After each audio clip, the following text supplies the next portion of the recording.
It's always a pleasure to come here and speak about game development with you guys, and thanks for coming and thinking that I might have something interesting to say. I'm going to move forward with my garage door opener here to talk to you about, as Dave said, my topic is steering the rocket. It's about harnessing the power of creative teams. I'll get a couple little sort of preamble things out of the way. Really, why are we here? What does this talk about? Well, really, I think it's important for me to first call it, this isn't a design talk. I know this is a Game Design Expo, and you're all here trying to find, you know, the secret to the black arts of game design, and that's not what I'm here to talk to you about. I'm here to talk to you about something that's a little bit more high level, a little bit more meta, and it's really about leading creative teams. So it's really a talk that's intended to focus on current or aspiring leaders of creative people, and it's not specifically about even game designers or lead designers, design directors, or any of those types of things. I think a lot of what I have to say here, I believe, is applicable to every discipline in game development. I'll find a way to publish my deck, so don't take notes, don't waste your time with that. I'll get it online somewhere for you guys so you can grab it. So if you think there's something interesting in there, you can get it that way. And this is pretty important. I mean, these are just one person's ideas. These are just my ideas. These are things that I believe based on my own experience.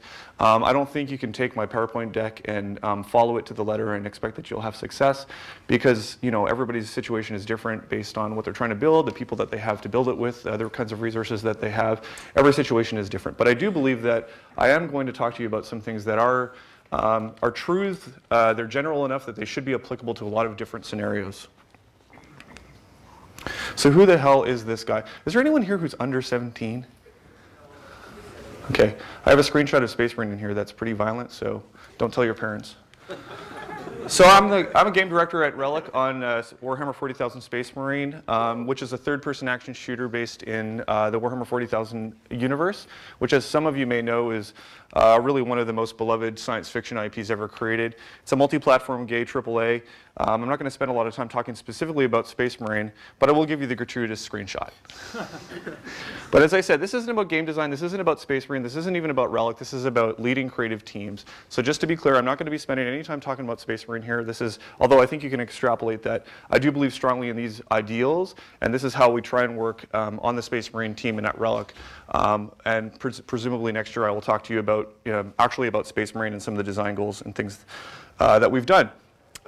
This is a kind of talk where I know that if I'm sitting in your spot right now and listening to me giving this talk, I'm wondering to myself, what kind of credentials does this person have? How do they know what they're talking about? How do I know that what they're saying to me is true? And I think I just want to take a quick moment here to kind of outline some of the experience that I've had outside of Relic. I was a narrative director at Ubisoft Montreal before that, working on an open world first-person shooter. I was also the creative director at the Radar Group, which was sort of a think tank developing original IP, video games, and film properties. I have been a producer and an associate producer at Relic Entertainment in the past, working on Dawn of War and Company of Heroes. And before that, when I was trying to break into the games industry like a lot of you, I had been a professional writer, copywriter, and technical writer, which I tried to leverage into opportunities to build contract experience writing for video games as well. And that was kind of how I had my break into the industry. And the reason why I outline all that kind of stuff is because I think that all those different roles that I've had, all those different jobs, all those different experiences that I've had have given me an opportunity to see these types of problems from many, many different perspectives. I've been in roles that were purely supportive, some that were directive, as I am right now. I've been worked in fields that are very highly creative, some that are extremely technical. I've worked in roles that are internal. I've also held external roles, off-site, on-site, virtual offices, big teams, small teams, all kinds of different combinations of different working dynamics and scenarios. And I think the thing that's really interesting to me is, oh, plus I have a microphone. So that alone should tell you that I know what I'm talking about. I'm standing in front of you here right now, which means obviously I know what I'm talking about. The thing that I think is really interesting, at least from my perspective, having worked in all those different contexts, is I've seen a lot of common themes emerging from that. And they're really sort of the foundation of the reason why I'm here to talk to you today, is everyone needs to feel ownership for their work. That's one thing that I've realized and learned, and you probably all know it, and I think you'll know it even better the more you work in the games industry. Everybody wants to contribute something meaningful to the project that they're contributing to or whatever effort they're involved with. Every creative person needs to express themselves. Okay? That is just sort of the heart of being creative. And now I'm not saying the heart of being a designer or an artist or any of those things. I'm saying a creative person. Engineers can also be creative. I will spend a little bit of time defining what I mean by creativity a little bit later on. This is really one of the key challenges that we face in leading creative teams which is creativity is not by its nature a process that really is collaborative. It is really sort of an individualistic expression of a lot of different aspects of your personality that you apply to a problem. And the issue that we have here is that as a very individualistic act, how do we resolve that with the fact that we have to work with a lot of other people in creating something? Why do I call it steering the rocket? And this is a little bit of an inside joke. It kind of came out of a conversation I was having with a colleague where I was having a particularly kind of stressful day and he was asking me how things were going. I said, you know, sometimes my job feels like trying to steer a rocket. It's getting the rocket to launch, getting it in a direction and trying to keep it going somewhere positive. And that's where kind of the idea when I was thinking about this talk and trying to give it a title, it was really, I tried to pick on that or land on that analogy to try and give you guys a little bit of a conceptual framework. I think when you have a team that is motivated and managed properly, you have a thing that has a tremendous amount of power and momentum, but that can be harnessed for good. But it can also explode disastrously. Some of you may have been on teams where that has happened. I know I have myself in the past. So this is sort of like a power that can be used for good or for evil, depending on how it's directed. And this is really the key here, which is I believe that as creative leaders, our responsibility is to steer the rocket to its intended direction. That is really the ultimate responsibility of a creative leader, is to steer the efforts of the team towards a clear goal. All the images in here are a property of NASA, I should say. I don't have a disclaimer anywhere here. This is really what it is. As you see, this is a meeting from Relic, happened last week. So that's me right there, game director. This is what it's all about, is giving a direction.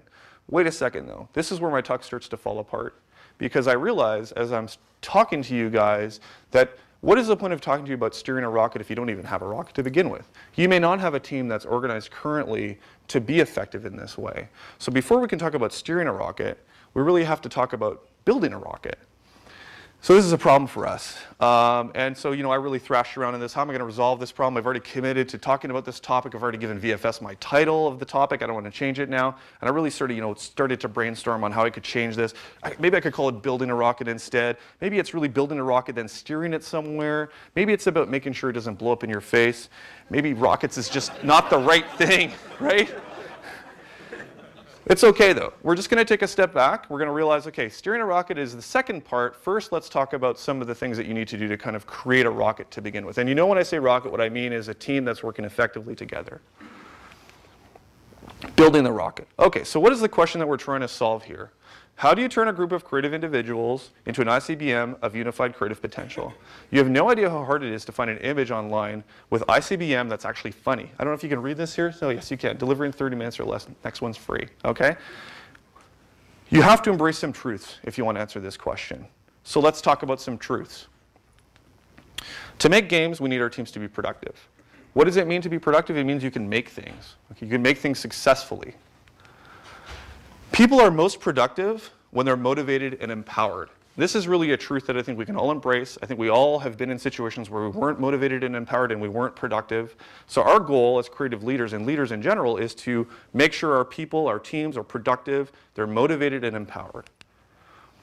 People feel most motivated and empowered when they're self-determining and able to express themselves. This is really the key here. This is why micromanagement is the death of creativity in creative teams, is you cannot tell someone, you cannot micromanage someone and expect them to be creative. And I will get into a little bit more detail about that later. But these are really some truths that I think we need to embrace. I certainly believe them. I think you need to believe them if we're gonna be able to move forward in this talk. Quickly, I just want to touch a little bit on a definition of creativity because it might be useful for our conversation. What is creativity? Creativity at its highest level is really about solving problems, sometimes in unconventional ways. Usually we talk about creativity being, you know, if everybody knows the solution, it doesn't really involve creativity. It involves just having knowledge and experience. So creativity is trying to find a solution to a problem that you don't already understand, you don't already have an answer to, or someone else hasn't already solved. It's an exploratory process towards discovery. Okay, you have to find yourself there. It's rarely the case. You know, usually it's a gradual process. As I said, it's an exploration. Sometimes it's event-based. Sometimes you'll have that eureka moment where you'll make a discovery. You'll have a creative kind of an insight that just hits you. But even then, I do believe that usually even the eureka moment is kind of the result of some kind of ongoing process, even if it's been going on kind of in the back of your mind. Creativity is about applying your unique mixture of knowledge and experience to find optimal usable solutions to a problem. That's really kind of like a more robust definition of creativity. And then ultimately it's about combining ideas or things into new ideas or things. That's what I mean when I talk about creativity. I hope that you guys can all agree with that covers generally some good explanations for what creativity is. So what is the paradox here that we're facing? The creative act is rarely collaborative, okay? It is an individualistic expression of someone's experience, the way they think about the world, the things that they believe, and how they choose to try and solve a problem. Right? I just said that. But then again, we need to work in teams. Here's the paradox, okay? Creativity is an individual pursuit, it's an expression of an individual, and yet we can't make games by ourselves. Space Marine has a team of 120 people. Those 120 people have to find a way to work together. They're all creative people. They all are passionate, creative people that we want to be empowered and engaged and motivated to be successful so they can bring all their talents and skills and passion and energy to making the game successful. How do we manage that? How do we take all those 120 creative people and make sure that they can work together when each one of them, to be creative, has like a self-determining feeling and an individualistic expression that they want to try and express? Oh, so here's the question, right? I just posed it. How do we reconcile these two divergent needs? This is bad. What you don't want is to have this kind of reaction. Having to work with these other guys is making me anxious, okay? I don't enjoy working with them. I can't work with them. I can't collaborate with them. My creativity doesn't thrive when I'm talking to these guys. That's what you don't want.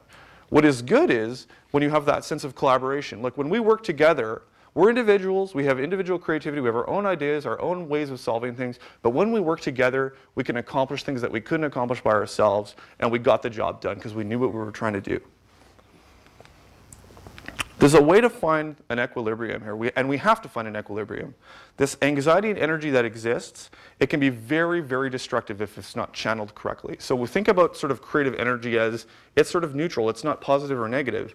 It's sort of like nuclear power, I guess, right? Or, it could be used for good, it could be used for evil. It depends on how we choose to harness it. In this case, our goal is to make sure that we harness the creative energy of our teams in a positive way. So there's ways to strike a balance between these two things. The first step, I believe, is that you need to establish a framework within which the positive creativity can flourish. So let's talk about framework. I believe that roles and relationships are key. This is really the first step to building a framework for working with other people. And I think the first step we need to take is to recognize some key roles and relationships on a team, and in some cases we need to formalize them. Whether you need to formalize them or not, it sort of depends on the size of team you have, the kind of people you have. Some teams are smaller and the individuals are such that they don't need to have a lot of structure per se. Sometimes people feel that they need to have a lot more structure, especially when you have bigger teams. Structure becomes much more important. Defining sort of formal relationships between people becomes much more important in order for those people to be effective. And for the purposes of this talk, I've sort of identified the two key roles here. One is the creator role and one is the creative leader role. The creative leaders establish the parameters for the creators. The creators exercise their own individual creative process within those constraints. That's how I define it, okay? Creative leaders identify constraints. Creators work within those constraints, applying their own creativity, their knowledge, their experience, the things they know, their energy, their empowerment towards solving the problems that have been posed to them.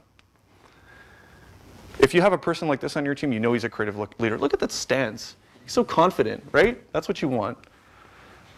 The breakdown of roles. Creative leaders, I'm going to do both, creative leaders and creators. I'm going to start with creative leaders, go through a couple bullets, and then I'll show you the kind of comparison. So the creative leaders establish the constraints. They set the parameters. They make the box, basically. They remain high level, all right? They have to remain high level, otherwise this doesn't work. They have to think holistically about the project. How do all the pieces fit together? Their creativity is expressed in the assembly of the pieces. So the team produces the pieces, the creative leaders take those pieces and use their creativity to bring those pieces together into something coherent and great. That's the role of the creative leader. There's only a few of these people, maybe sometimes even only one, okay? The creators work within the constraints that are established for them by the creative leaders. They dig into the details. They're the detail level people. They're not thinking super high level, although they need to have an awareness of the high level goals of the project. They're applying their experience, their skills, their creativity, their passion to a specific problem that they can be single-mindedly focused on.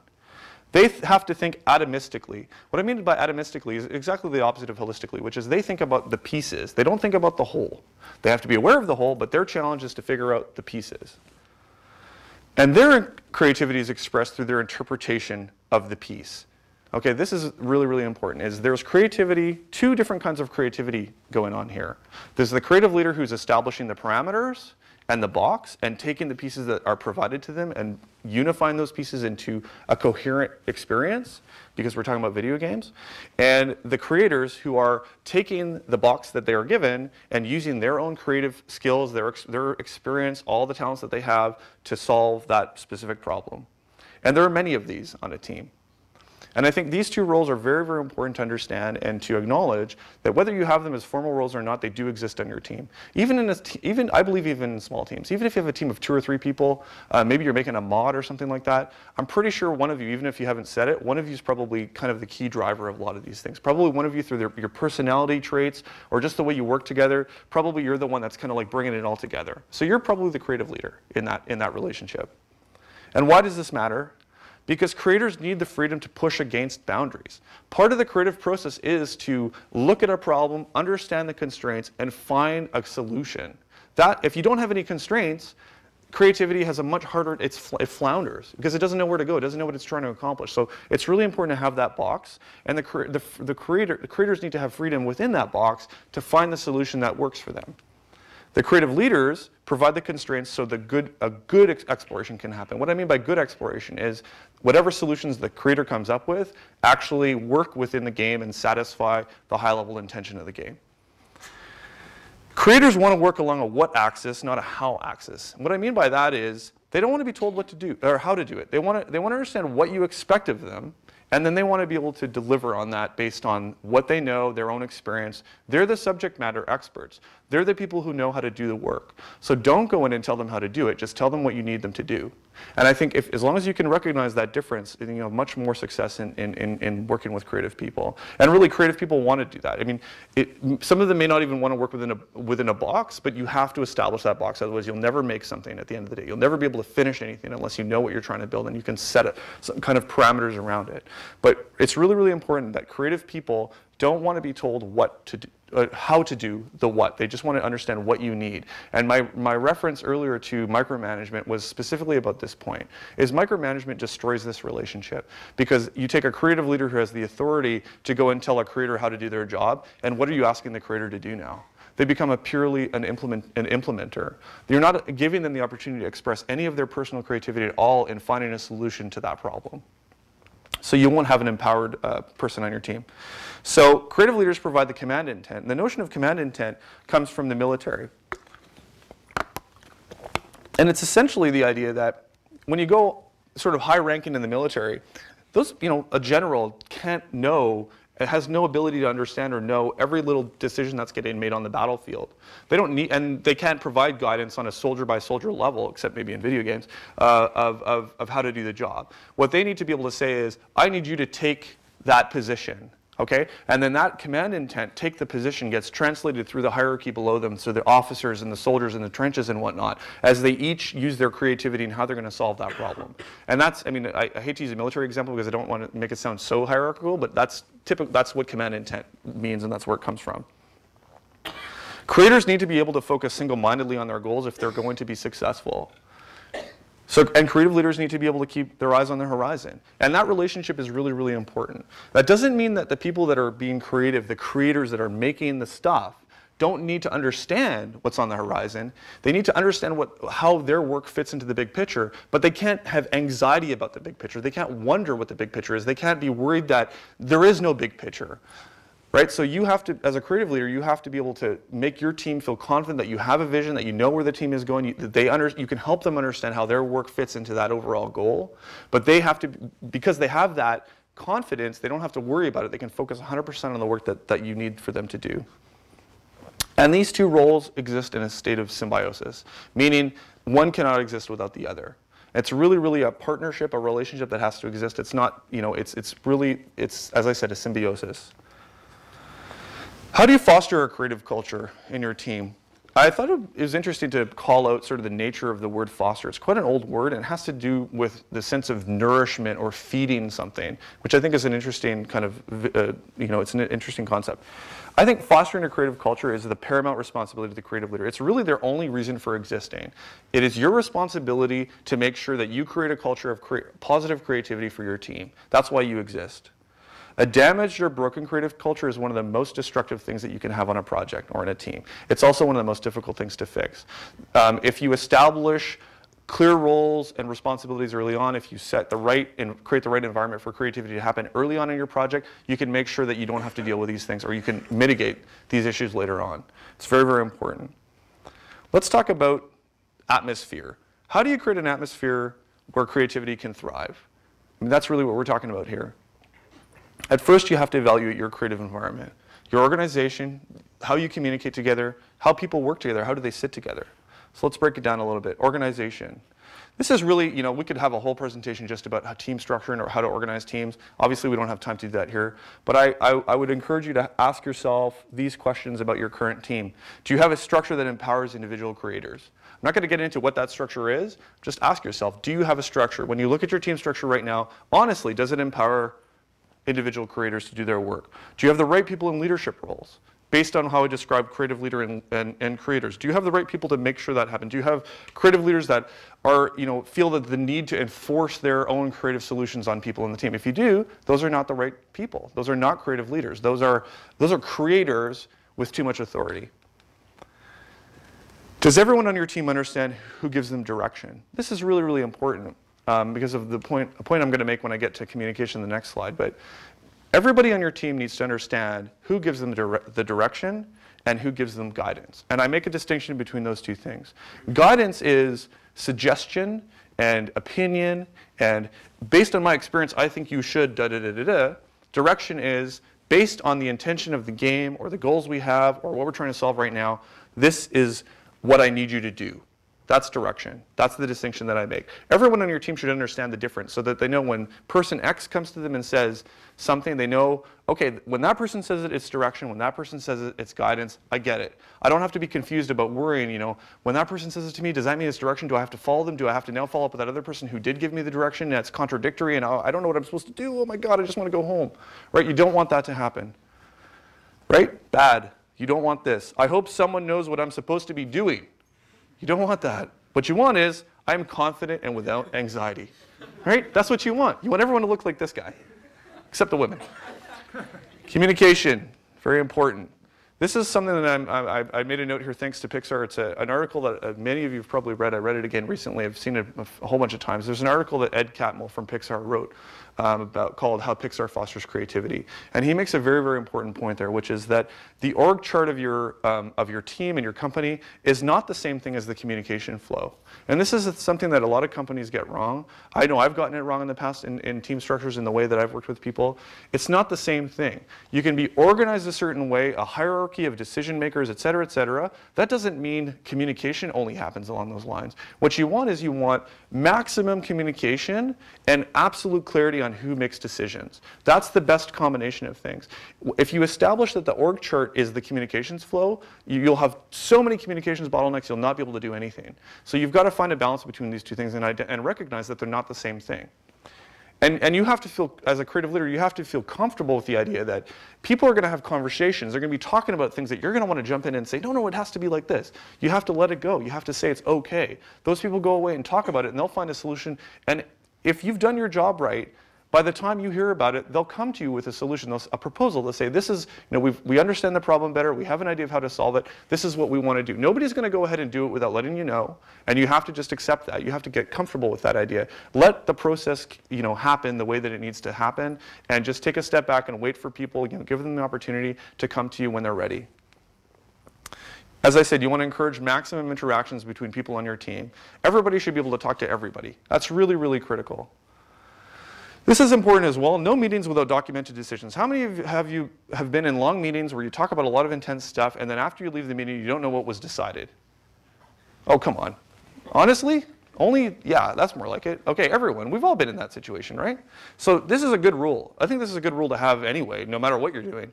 If you're in a meeting to make decisions, when you leave the meeting, document them, write them down in an email, send them out to the people that were in the meeting so that it can be tracked. This is about closure. This is about, you obviously went into that meeting because you had a problem that you were trying to solve. If you made a decision in the meeting and you don't document it and you don't communicate it out, then you haven't fixed anything. Get things onto walls. This is something we talk a lot about at Relic, and something that we've tried to do a lot in Space Marine, and it's been quite successful, not nearly as successful as I would like, and I think it's something that will continue to evolve over time. But the idea that decisions and information shouldn't just be sitting in people's inboxes and on their hard drives and things like that. You should find as many ways as you can of communicating information out to the team. Get it out on the walls. Display things for the team so that they know what they're doing. They got concept art and maps of the game and just schedules and everything should be in a highly visible places so everyone in the team knows what's going on. And really regular broadcasts to the team. This is really important as well, especially for someone in a leadership position. I think you can't really over communicate to a team. Right? I mean, if you do, you can be sure people will let you know. So email blasts, do stand-ups with your team regularly. Talk to them about what's going on. Talk to them about the state of the game. Talk to them about important milestones or press visits or anything. Just talk to the team so they know that there's someone there who's leading them, that has an idea, has a big picture in mind. Milestone celebrations, we do these a lot at Relic. At the end of every milestone, we get the team together, we look at work that was done that milestone. It's not like a critical thing, like let's pick apart the work that other people did. It's just about getting people together to talk about the awesome things that happen. Relic's GM, Jonathan's in the audience here, and he does a talk every month in front of the company about all the projects that we're doing. He talks about stuff with THQ, he talks about stuff with Relic, and it's really like an amazingly positive experience for the company because everybody gets together. We're not that big. Relic's, 180 people or something like that, 3 projects. But you'd be surprised at how rare it is to run into someone from a project that you don't work on. So these are amazing opportunities to get together with other people at the studio and share, celebrate some positive things that the company has done. This is really, really important stuff. As they say, address your team often, get them excited. This is really, really important. Whatever you think you might be doing by hiding information from your team, I promise you, you're not hiding anything. People always find out. So just be honest and open and share stuff with people. It's always better in the end. Proximity is something that's kind of near and dear to my heart. When I was a producer, I was involved with a lot of seating plans. I don't know if you guys have done seating plans in teams, but this is really, really important. Co-locating people who have to work together. So we at Relic, we're like a small A Agile studio and a small S Scrum studio. So we've gone through cycles with Scrum and Agile, and we've embraced the multidisciplinary teams and the idea that people that work together should sit close to each other, and it's really, really, really, really important. And any time where that hasn't been possible for us, for example, in our current building, the way that it's laid out, it's really quite effective for as long as teams don't get bigger than 50 people. But as I said, Space Marine's 120. So we've got very interesting communication challenges by virtue of the proximity and the physical kind of layout of the building, that not everybody who needs to be near, close together for communication to happen gets to be close to each other. And that's a real challenge. Remove obstructions, and what I mean by this is not conceptual obstructions. I mean physical obstructions. Get rid of your cubicles. Get rid of those things. Just get rid of walls. Just make sure that things are open. You'll be amazed at how much difference it makes, psychological difference it makes, when people can see each other. At first, people will be like, oh no, turn off the lights. But really, it's amazing. When people can just look across the room at each other and talk to each other, it's very important. Team structure and locations should be dynamic. This is, especially those of you who work in Agile studios, it sort of fits in with the whole idea of co-locating people. Obviously, teams are dynamic things based on where you are in development, the size of your team, the composition of your team, who needs to work together changes fairly regularly. You should try and be dynamic and try and be able to adapt to this. It's a little bit of a culture shock sometimes for people, especially if they've been sitting in one place for a while. People generally don't like to move. It creates a feeling of instability, which is why I add the point, don't go crazy. There's a sweet spot there. But I think people should get used to the idea that being moved around and sort of coalescing in a new way with a new set of people is a positive thing. It's really important. All right, that was building the rocket. Now, let's talk about steering the rocket. So, are we ready for our rocket here? Okay, does our team know what we're trying to accomplish? So I already spoke about the importance of the creative leader identifying the constraints. This is all about laying out the goals and making sure that your team understands what you're trying to do. Is there tension there? Tension can be a positive thing. If the goal is too easy, who's going to be motivated to accomplish it? Who's going to be excited about it? Who's going to come to work every day feeling like, wow, I can't wait to tackle that problem? So there has to be something there that challenges people. And you know, energy comes from people, right? Do you have the people, the culture, the layout, all the things I just finished talking about, communication structure, the physical layout, do you have all those pieces in place that you need to generate the momentum and energy that a team needs? I'm going to talk about tension a little bit quickly. The creative process I mentioned earlier, it really, really benefits from there being constraints. This is a good thing. Passionate debate is positive, so don't quell it. Encourage people to talk, even if it's, you know, heated sometimes. Varying point of views is very, very important, so you can look at problems from different perspectives. That's one of the reasons why the multidisciplinary team works so well. Tension can be very negative if it's not managed well. Anxiety over roles and relationships can be very, very damaging. Having divergent point of views, which is not the same, you know, divergent meaning they will never meet, that is definitely a destructive thing. And, you know, discussion that's disrespectful and that kind of thing is very, very negative. So you have to kind of be mindful about that kind of stuff. As I said, people need boundaries to push against. They need to know where they're going, right? I'm trying to speed up a bit because I know I'm running out of time here. They need to understand where they're headed so that they know that they're on track, that they're not off in the wild somewhere. I mentioned already roles and authorship being very, very important, right? You want ideas to be free-flowing with minimal obstruction. So roles need to be clearly defined so people can work together in a positive way without being concerned about authorship and authority and all that kind of stuff, right? I mentioned already the distinction between guidance and direction. This is really, really important because it speaks to authorship as well. So that's something that if you don't think is clear right now, for everyone on your team, it's something that's very important to attend to. And if all of this stuff is clear, you can create a collaborative environment where creativity can happen in a very safe way, without anxiety, there will always be stress, but with minimal stress, et cetera, et cetera. Dialogue and debate, I mentioned quickly before. Discussion is critical. Encourage people to talk about problems. Encourage them to brainstorm, argue, whatever. As long as it's respectful, it's good. And I believe that when people understand the constraints, the roles, the authorship, dialogue is a very, very necessary part of the creative process. I mentioned the varying point of views. Multidisciplinary teams are a really, really great way to get this. As I said, combining people with different skills and different point of views is a very, very powerful thing. That's one of the reasons why you know, Agile and Scrum are very, very positive. As I said, this is a very strong thing. Now, it's not an endorsement of Scrum per se. I'm not saying you should run back and if you aren't using Scrum, go and use Scrum. Scrum's not a magic bullet. It's not going to solve all your problems. But there is that one piece, specifically the notion of working together in multidisciplinary teams and moving away from that really traditional kind of siloed approach where, you know, all your designers, all your artists, all your programmers kind of work independently of each other and they're managed by producers in between. I don't think that works. It certainly doesn't work for big teams. So find a way to encourage that multidisciplinary approach to problem solving, and I think you'll get much better results. People working together feel excited when they solve things, right? Especially when Nixon shows up. All right.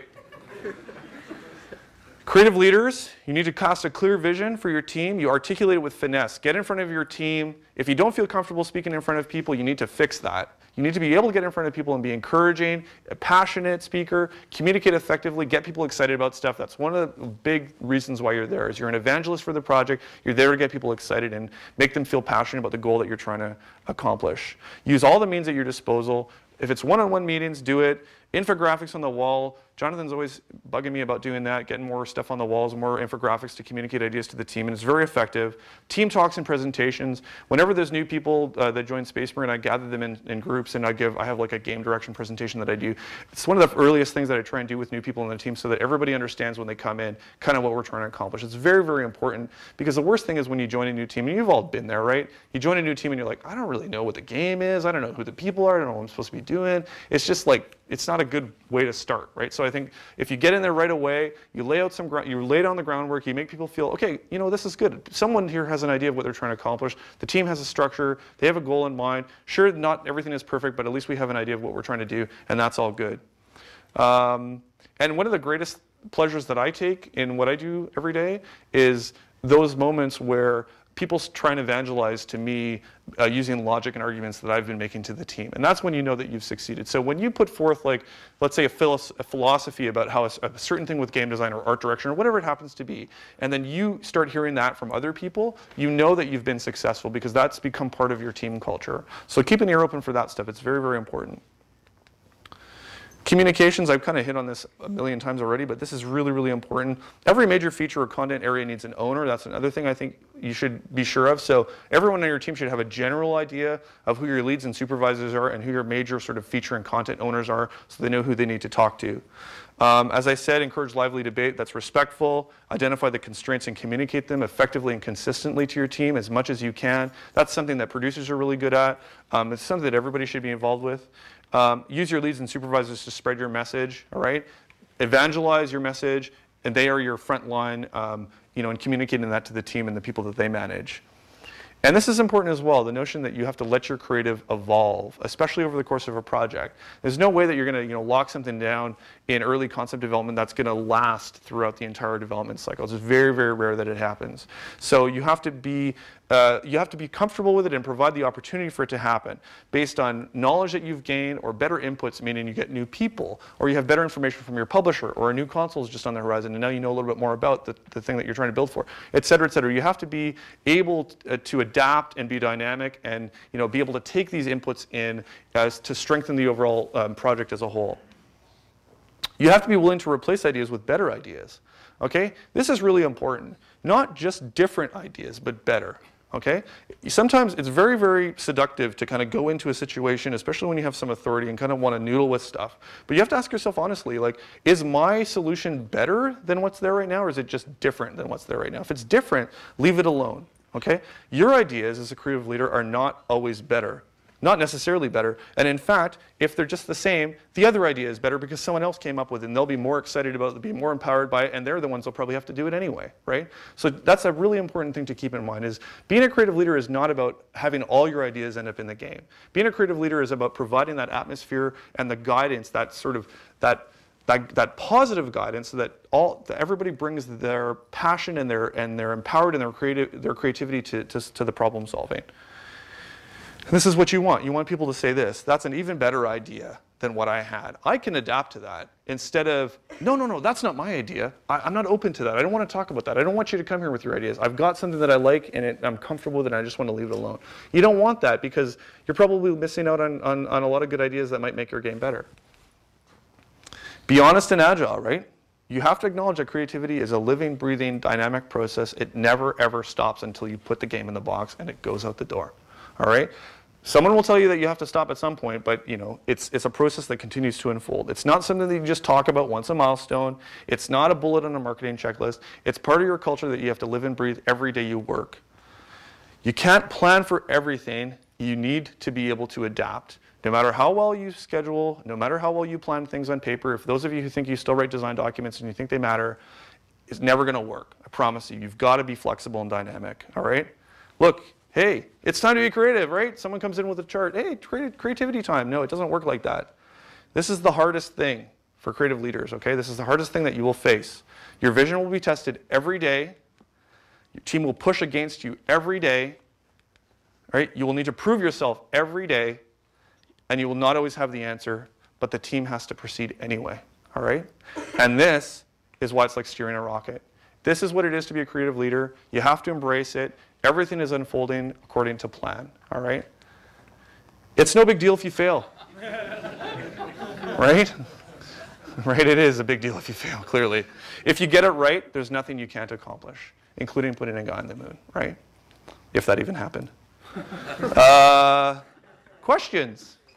Funny ones, preferably, but not necessarily. So the question was, in the development of Space Marine, what were the challenges in adapting culture from an RTS studio to a shooter-based studio? There were enormous challenges, but the good news is that they weren't so much about the stuff that I've talked to you today. They were more about being able to assimilate new knowledge and new people into the culture that we had. We already knew how to make great games. We knew how to make great RTS games. We understood how to make a polished experience. Now we needed to learn how to take the things that we knew and the people that we had and find a way to apply their knowledge and skills to a new type of genre. And we also had to find a way to bring a lot of new people into the studio that had experience and knowledge that we didn't already have in the studio, and integrate them into that sort of positive creative environment. And it hasn't always been positive. It isn't always positive. It's not positive every day, but on the whole, I think it is. And a lot of it has to do with embracing these principles. Wow, you guys are asking hard questions today. So the question is, as a creative leader, how do you deal with people who are consistently pushing against your creative vision?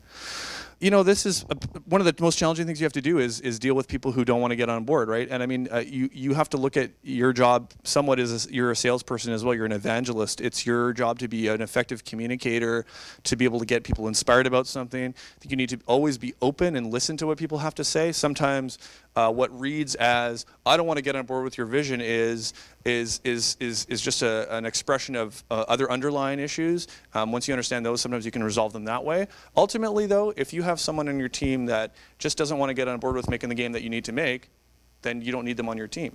That's what it comes down to, right? Everybody needs to come to work and have an agreement in what kind of game they're trying to make. It's your job to convince people that that's the right thing. You create an environment for them so that they could be successful and empowered. And people that don't want to make your game, they don't want to make your game. There's not a lot that you can do about that besides the things that I've already mentioned. Okay? Thank you very much.